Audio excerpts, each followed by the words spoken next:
एक और वीडियो के साथ आप सभी का स्वागत है। साहेबगंज और पाकुड़ जिले आज भी भारत के सबसे पिछड़े इलाकों में माने जाते हैं। इन जिलों में विकास बहुत धीमी गति से हो रहा है और इसका कारण कई अलग अलग बातें हैं और हो सकती हैं। अगर हम इन जिलों के विकास की रुकावटों पर सोचें तो हमें कुछ मुख्य कारणों पर ध्यान देना चाहिए। मगर क्या है ना कि इन दोनों जिलों में चुनावी राजनीति में नेताओं और स्टार प्रचारकों का ध्यान सिर्फ अपने वोट बैंक और राजनीतिक फायदे पर है। यहाँ धर्म, जाति और बांग्लादेशी घुसपैठ जैसे मुद्दों को तूल देकर वोट पाने की कोशिश की जाती है, जबकि इन जिलों की असल समस्याओं को नजरअंदाज किया जाता है। नेताओं और प्रचारकों को चाहिए कि वे यहाँ की जनता की असल समस्याओं जैसे गरीबी, बेरोजगारी, शिक्षा और स्वास्थ्य सेवाओं की कमी और विकास की रुकावट पर बात करें, बजाय इसके कि वे चुनावी फायदे के लिए जाति और धर्म के नाम पर समाज को बांटने की कोशिश करें। इन जिलों को सबसे पिछड़ा और अविकसित माना जाता है और यहाँ के लोग सच्चे विकास के हकदार हैं।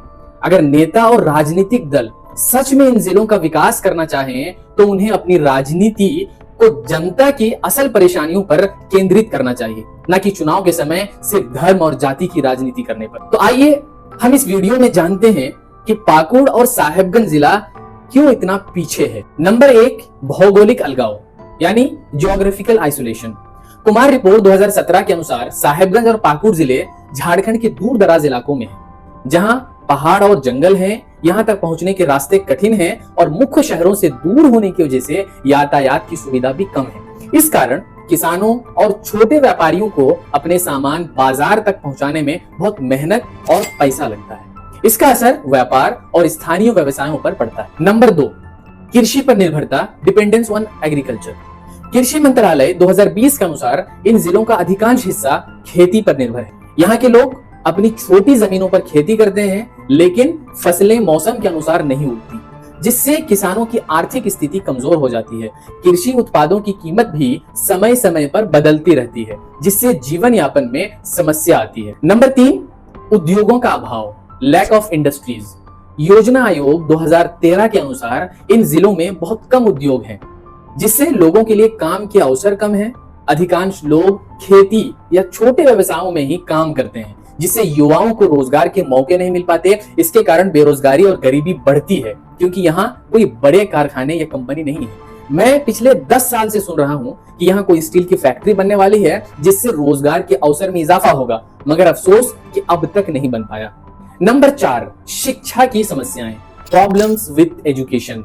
भारत जनगणना 2011 के अनुसार इन जिलों में शिक्षा की स्थिति भी कमजोर है। साक्षरता दर राष्ट्रीय औसत से कम है और यहाँ स्कूलों की कमी है, और अगर स्कूलों की पूर्ति हुई भी है तो यहाँ टीचर्स की बड़ी कमी है।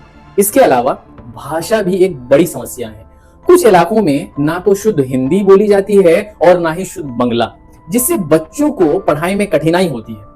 इसका असर युवाओं के कौशल विकास पर पड़ता है और यही कारण है कि उच्च शिक्षा के लिए विश्वविद्यालय नहीं जा पाते, जिससे उन्हें बेहतर शिक्षा और नौकरी के अवसर नहीं मिलते। नंबर 5, सामाजिक असमानताएं, सोशल इनइक्वालिटी। इन जिलों में आदिवासी और पिछड़ी जातियों की संख्या अधिक है।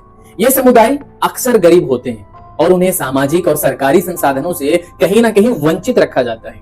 इन लोगों को विकास के अवसर कम मिलते हैं और उनके लिए समानता और न्याय की जरूरत है। नंबर 6, स्वास्थ्य सेवाओं की स्थिति, हेल्थ सर्विसेज। राष्ट्रीय स्वास्थ्य मिशन 2020 ने यह छापा है कि यहाँ की स्वास्थ्य सेवाएं भी बहुत कमजोर है। अस्पतालों और क्लिनिक की कमी के कारण लोग बुनियादी इलाज के लिए दूर दूर तक जाते हैं। इसका असर बच्चों और महिलाओं की सेहत पर पड़ता है और अक्सर उच्च मातृ और शिशु मृत्यु दर जैसी समस्याएं सामने आती हैं। जब लोग बीमार रहते हैं तो काम नहीं कर पाते और ना ही अच्छी शिक्षा ले पाते हैं, जिससे गरीबी का चक्र बढ़ता है। नंबर 7 और आखिरी, राजनीतिक अस्थिरता, पॉलिटिकल इंस्टेबिलिटी।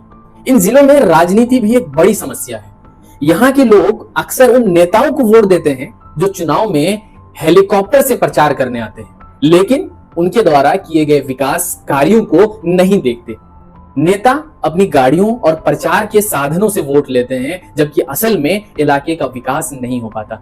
सही बात तो यह है कि साहेबगंज और पाकुड़ जिलों में विकास के लिए बहुत सारी समस्याएं हैं, जिनका हल एक साथ मिलकर करना पड़ेगा। यहाँ की सड़कें, शिक्षा, स्वास्थ्य सेवाएं और रोजगार के अवसर सुधारने की जरूरत है।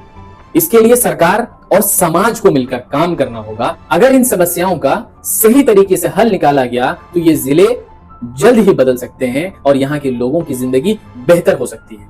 यही रास्ता इन जिलों में सच्चे विकास की ओर बढ़ने का है। बहुत बहुत धन्यवाद।